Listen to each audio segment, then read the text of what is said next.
Welcome to the first episode of our comprehensive series on LLM sampling. Before we dive into temperature, top P, top K, or any other parameter, we need to understand the fundamental question. What exactly is sampling, and why does it matter? In this episode, we'll build the foundation, from the basic concept of probability distributions to why we don't always pick the most likely word, and how language models actually decide what to say next. This is where it all begins. Let's start from the very beginning. Welcome to the very first episode of our LLM sampling series. Before we can understand temperature, top P, top K, or any other parameter, we need to answer a fundamental question. What is sampling, and why do language models need it at all? Imagine you're completing a sentence. The prompt is, "The cat sat on the..." What word comes next? Your brain instantly generates several possibilities. Mat, floor, chair, roof, bed. You don't just pick one deterministically, you consider multiple options weighted by how likely they seem. Language models do something very similar. A language model doesn't know the next word. Instead, it produces a probability distribution over its entire vocabulary. Every token in the vocabulary gets a probability, a number between 0 and 1, representing how likely the model thinks that token is to be the next word. All these probabilities sum to 1. The model's raw output is a set of Logits, unnormalized scores. These are transformed into probabilities using the Softmax function. The result is a probability distribution. Some tokens have high probability, others have low probability, and a long tail of tokens have near zero probability. Now comes the crucial question. How do we select the actual next token from this distribution? This is where sampling comes in. Sampling is the strategy we use to choose which token to output based on the probability distribution. It's the decision-making mechanism. The simplest strategy is greedy decoding.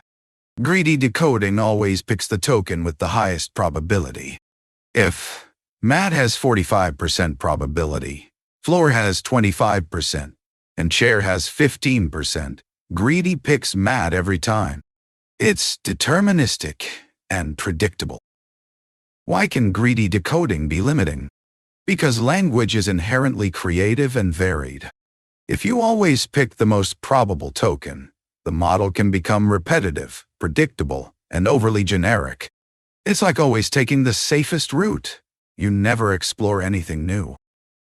The alternative is stochastic sampling, probabilistic selection. Instead of always picking the highest probability token, we sample according to the distribution. Mat has a 45% chance of being chosen, floor has 25%, chair has 15%, and the remaining 15% is spread across other tokens. This introduces randomness and variety. Stochastic sampling is what allows the same prompt to produce different responses on different runs. This variability is not a bug, it's a feature. It allows the model to explore different possibilities and produce richer, more diverse text. But randomness alone isn't enough. If we sample from the full distribution, we might occasionally pick very low probability tokens. These are often incoherent, rare, or grammatically awkward.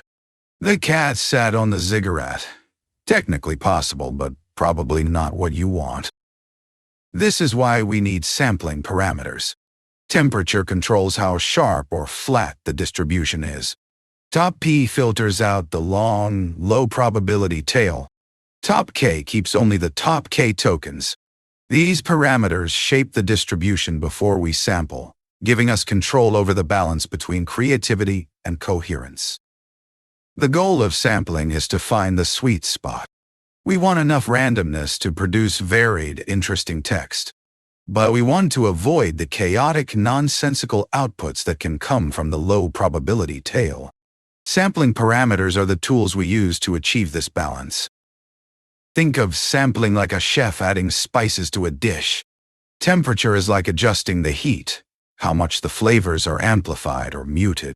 Top P is like filtering out the bad ingredients. keeping only the good ones. Top K is like setting a limit on how many options to consider. Throughout this series, we'll explore each of these parameters in depth. We'll see how they work, how they interact, and how to tune them for different use cases.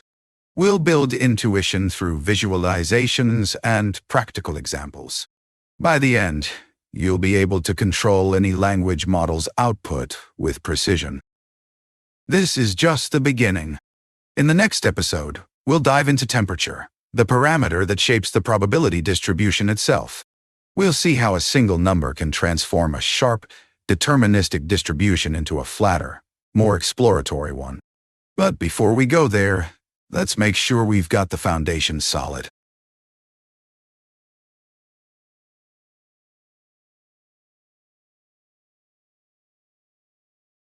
And that's the foundation.